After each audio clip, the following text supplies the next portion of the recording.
from the fact that I have a best friend named David Levithan. He is a dancer. I am not. That's all you need to know.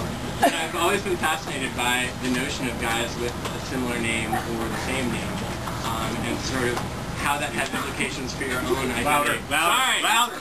God, you're hard. Okay. No, so it became. I was always fascinated by the idea of having a similar name to somebody because I have a friend who has a similar name to mine.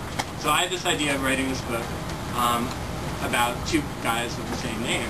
And John and I became friends partially because we sort of had a mutual admiration society going on because of our first books. And so I went to John and said, hey, how about doing this? And Yeah, I said yes. just in case there's any suspense on that. Yeah. But what we decided to do, and when I collaborate, this is usually the case, we decided not to talk about it first. We went off, we came up with where the Will Graysons would meet, and we came up with the name Will Grayson. I picked Will, he picked Grayson. And that was it.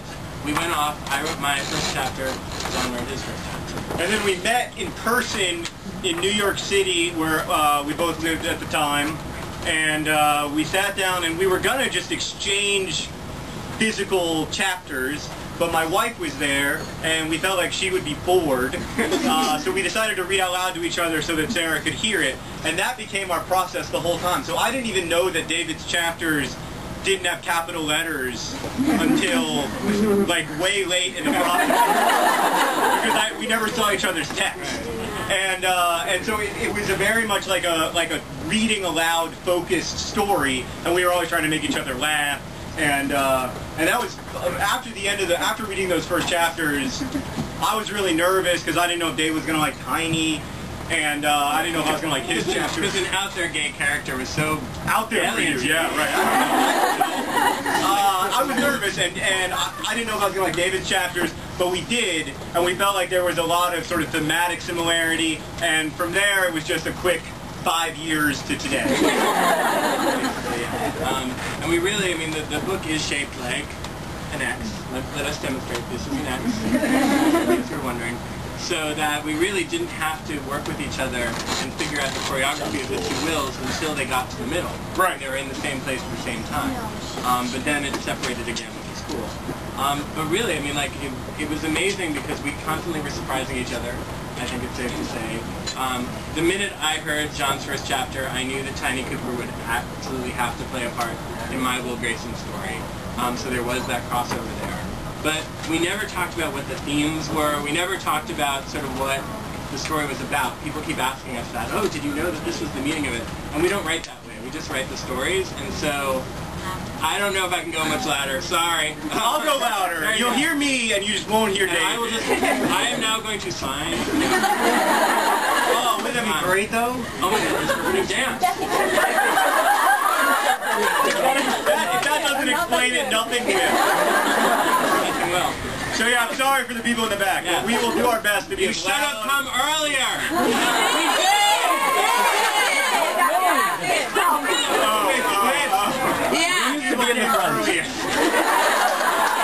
That's so fucked up.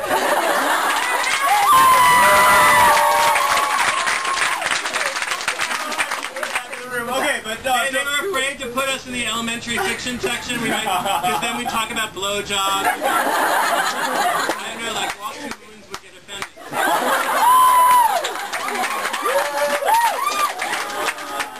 Anyway, why don't we open it up to questions? questions only from the back. Yes. I had a question for David and You're gonna have to take that up about 150 decibels. Okay. David, with your section of the book, your Will Grayson tends to be, he's kind of like a very hateful person. You have to literally scream. Okay, sorry if I'm breaking eardrums. Okay, your Will Grayson, David, he's a very hateful person, so I was wondering, but he's also a very likable person at the same time. How are you able to balance both of those and create such a really great character? And then, with John, what was the difficulty with creating your Will? Do you hear that?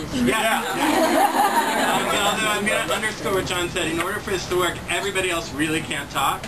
Okay, so my Will Grayson, I wouldn't say he's hateful, I'd say he's angry, and I think there's a difference between that, because I think hate is really sort of at the core of who you are and how you see other people, and I think he just doesn't want to deal with other people, and he's really angry at sort of the way that his life has turned out, and I think that's part of what fuels him, but that's also part of what makes him so funny, and I think that was always part of the character, but I think in order to do that, there had to be reasons that he was angry, and I think he has very justified reasons for being angry, and I think that, at least to me, and I don't know for readers, because I can't be a reader to it, but that's what makes him really endearing and why he's sympathetic to me and why it was so easy to write him, is because I totally understood where he was coming from at all times, that he has this chip on his shoulder and he sort of attacks all these things, but most of the time the things he attacks are really just stupid things, like whatever, LOL, or just the way that school is. I mean, like, he's not hating other people, he's just hating the way life is.